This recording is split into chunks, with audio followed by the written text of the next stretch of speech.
Aujourd'hui, Fréquence Terre vous emmène dans le Finistère pour parler nucléaire. Mais tout d'abord, nous faisons un petit détour dans les Côtes-d'Armor où nous attend Nicolas Guilloux. Nicolas Guilloux est réalisateur, patron de la société de production Vent d'Ouest Distribution. Et si nous avons rendez-vous avec lui, c'est parce qu'il vient de finir de réaliser son 5e film, Plogoff 1980. Nous serons toujours là. Un film qui raconte la lutte d'un territoire, le Cap Sizun, contre la construction d'une centrale nucléaire près de Plogoff. Nous étions dans les années 80. En fait, tout commence dans les années 70 avec l'éveil environnemental. Et dans les années 76, ils décident de monter une centrale nucléaire avec le gouvernement, enfin Mesmer, qui met en place un nouveau plan nucléaire énergétique. Et dans les années 76, Le Goff découvre qu'ils vont, dans le journal, qu'ils vont avoir en fait une centrale sur leur territoire. Et là, en fait, les gens se lèvent hein, avec des mouvements environnementaux, mais aussi simplement des pêcheurs, des agriculteurs, hein, pour pas avoir ce projet-là sur leur territoire. Et moi, je retrace la période des mairies annexes des années 80, où le gouvernement vient faire l'enquête publique sur Plogoff. Et là, les mairies leur sont fermées. Ils sont obligés de mettre des camionnettes en place pour pouvoir valider l'enquête publique. Les dangers du nucléaire ne sont pas forcément évoqués au début de cette mobilisation. La deuxième étape, c'est que les gens apprennent à ce que c'est le nucléaire. Parce que là, ils se rendent compte que la centrale, c'est pas simplement un déracinement, mais ça va complètement engluer le cap dans quelque chose qui va être trop fort. En fait, ils pourront plus du tout profiter de leur terrain, quoi. Quand la population a commencé à mettre son nez dans les dossiers et tout ça, effectivement, ils se sont en fait organisés pour former des comités locaux d'information sur le nucléaire ou les comités régionaux d'information sur le nucléaire.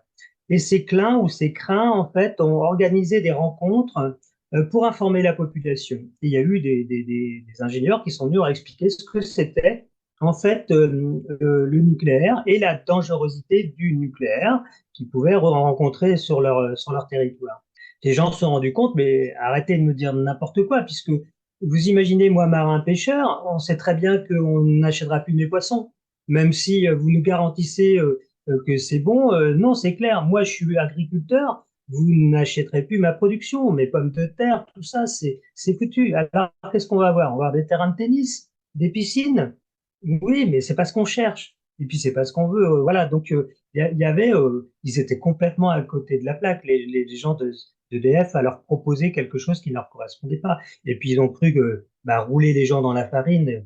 Non, non, il y avait des gens, heureusement, vous savez, il y avait beaucoup de marins de commerce, il y avait beaucoup de gens instruits et c'est monté très très vite. Donc les gens n'ont pas eu de souci à apprendre et dire hop là, nous raconter n'importe quoi. En 2018, Emmanuel Macron annonce la fermeture de 14 réacteurs nucléaires à l'horizon 2035 et il annonce qu'il va tenir cet engagement de réduire le parc du nucléaire de 50%. Et puis, 3 ans plus tard, Emmanuel Macron enterre cette proposition où il disait je tiendrai cet engagement. Et en 2021, il annonce le retour de la grande aventure du nucléaire civil, donc une promesse qui a fait long feu. Donc on peut se poser effectivement la question de savoir comment on va s'en sortir. Ça veut dire que là, il est question de remettre en œuvre des nouvelles centrales, de nouveaux EPR. C'est pas la joie côté sécurité. Et, la technologie ne semble pas aboutie puisque EDF ou Areva, comme on veut, se permettent d'aller vendre cette technologie à l'étranger. Elle est aussi peu efficace qu'en France. Ouais, c'est un vrai problème. Et puis alors du coup, on s'aperçoit que la parole politique, c'est quand même elle qui nous engage. On vote pour eux. Et c'est terrible, c'est que le cahier des charges n'est pas tenu tel qu'on nous a dit au départ. Ils nous reprochent que effectivement, on va de moins en moins, on se prononce pas dans les urnes, au niveau des urnes et tout ça, mais c'est très compliqué parce que moi, quand je vais voter maintenant, je me dis, est-ce que le schéma que je voudrais, moi, pour ce monde, est-ce qu'ils vont le tenir? On s'aperçoit qu'il y a un désengagement total d'énergie. On voit que c'est lié maintenant très largement avec le réchauffement climatique. Donc, il y a des baisses de niveau d'eau qui ne refroidissent plus, en fait, les centrales. Et aujourd'hui, on nous dit on va en construire d'autres, des mini-centrales, parce que peut-être ça fait moins peur. Mini-problème, je suis pas sûr.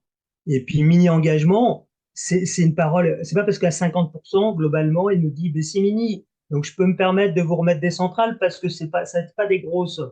Je dis mais arrêtez parce qu'on n'y croit plus, quoi. Je dis quelle solution vous allez nous apporter? Vous parliez très justement tout à l'heure vous voyez, du nucléaire civil. Mais le nucléaire civil, quand on va en Ukraine, il est au milieu de la guerre.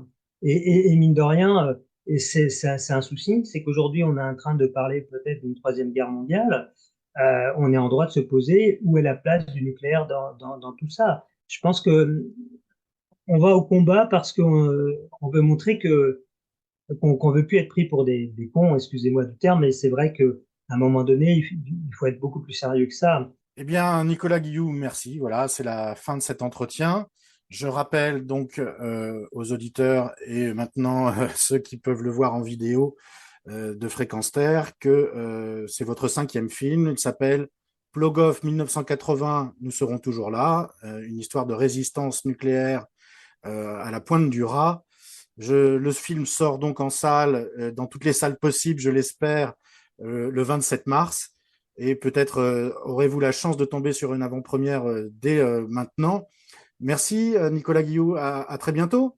Merci à vous et à très bientôt et peut-être dans les salles. Merci. Au Tout à revoir. fait. Je vous invite à retrouver l'interview intégrale d'une durée de 40 minutes sur le site de Fréquence Terre, fréquenceterre.com.